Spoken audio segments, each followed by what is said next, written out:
I understand why smaller nations in Europe would want to get more economic advantage Of because they course. feel that their economies are small and, it's the old world way of doing things. I get it. You can do those through alliances and treaties and agreements. That's what I would suggest.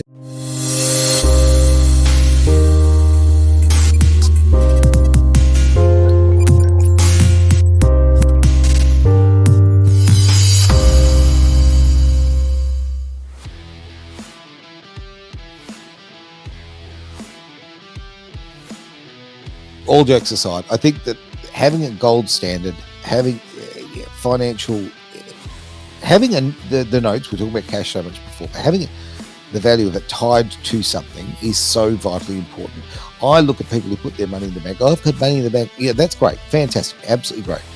But you're losing money, right? Like you're losing money. With inflation, you go, okay, oh, look, I put $100 in the bank. Well, no, you haven't. You put $97 in the bank. Oh, hang on, next year you put 94, whatever. It's drop. Things have changed. I mean, I was looking at a graph where, where they track and time travel through time and show what is swapping around. Well, you look at the global reserves of international currencies, sure, like the euro and the US dollar and gold, etc., and how those play out. It's been since about 2009, gold has just started to come through and be the really valued thing in terms of central banks going back to that. Okay. And so, the dollar is not, especially, we've got to look at this. Why is it losing money? Well, it's because of inflation. Okay. Inflation wasn't racing away as quickly as it has been since the last couple of years. We've seen a big turnaround. Crazy. So that's one of the reasons why gold and silver, precious metals, are seen as a bit of a safe haven. Yep. Thoroughly. But before inflation was occurring, the central banks were buying it up like there was no tomorrow, and the demand for it was going up and increasing as well. You look at some nations and how they play. The euro is going to be really interesting. Europe, where it goes with all of this, and the integrity of the euro as well. Because what's your thought? Okay, so I was never for the euro. Okay, but then again, look, it's not like I've spent a lot of my time there or I live there, so from that point of view, what's my opinion worth? But I don't know, to me it looked a whole lot like communism. I like the fact that all the different countries had their own economy and they were able to trade their value as they should. To me, I saw it as a negative thing, and obviously we saw what happened with Greece. When Greece fell, look what it did to the euro. Look at the damage it did. Look how it damaged other nations. Western Germany really suffered from that. I mean, they were hugely prosperous. Yeah. And then they're getting dragged down by that. And I think that's what people overlooked, is it sounds all great in theory if it goes right, but what if the deal goes wrong? And that's what you were finding is irresponsible economic practice going on in some nation. And it's like a lead balloon on everyone else. Yeah.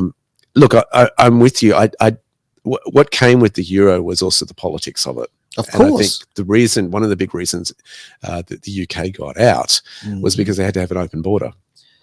And this is and it's worked so well for Germany. See, what I'm pointing out is the tie between money and politics. Right? It's always a deal going on. Okay.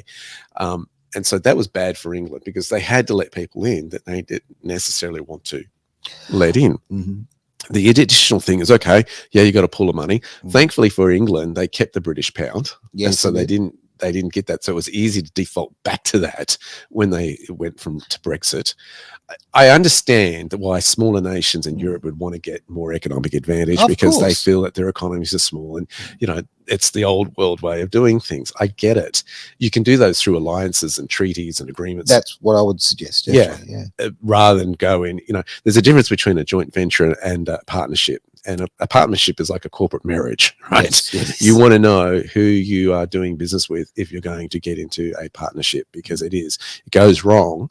The exit strategies can be really difficult, and it's better to have those agreements in place prior to commencing the partnership when everything's amicable, than trying to unwind it when things aren't amicable anymore. And that's a very good point. Really set those ground rules.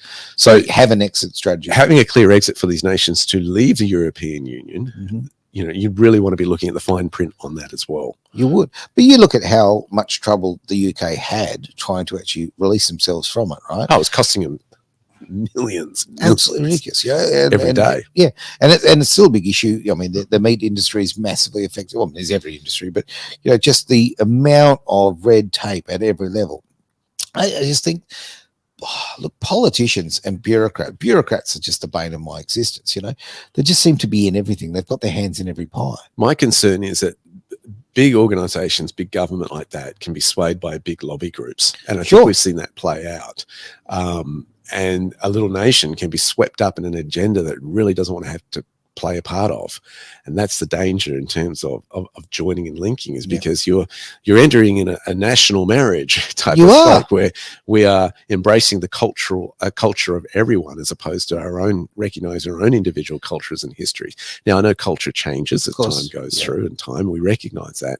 But there's a lot of things that I don't think are thought through when people go to the polling booth and go, yeah, we want this, or no, we don't want this. Yeah, well, most people who are in the polling booth are thinking about their what do they call it, a democracy sausage, right? Most people this is something I have to get. I just want to get back to my Saturday, right? Most people are like that. Just get it done, and that's why early polling's become very popular. But Australians, and I can speak as an Australian, we don't take it anywhere near as seriously as we should. Yeah, you should do your research on every single person that's on that ballot that you need to talk. You talk to them if you can. You're making a decision on the future for your kids there. Make it well. Yeah, I mean, Australia's different too, because we've got a party policy type thing. So you're not really, in some ways, voting for the individual, depending on the party. Like, know with the Democrats, the Labor. Socialist Democrat Party, the Labor Party, that's right. They can't cross the floor, and so that puts them in a precarious position. Even if there's no conscience vote there where they can go, I can cross the floor here.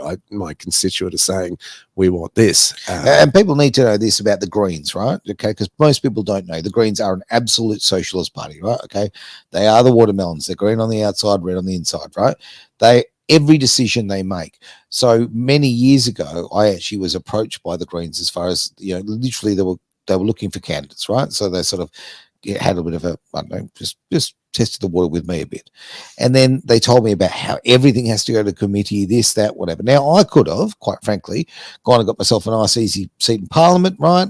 Okay, I'd get the car, I'd get the goodies, I'd get the nice pay, and I'd say yes, yes, yes, yes, yes, and tick off and do as I'm told, and basically live as a socialist, right? Now, I would never do that. I'm just not capable of being that person.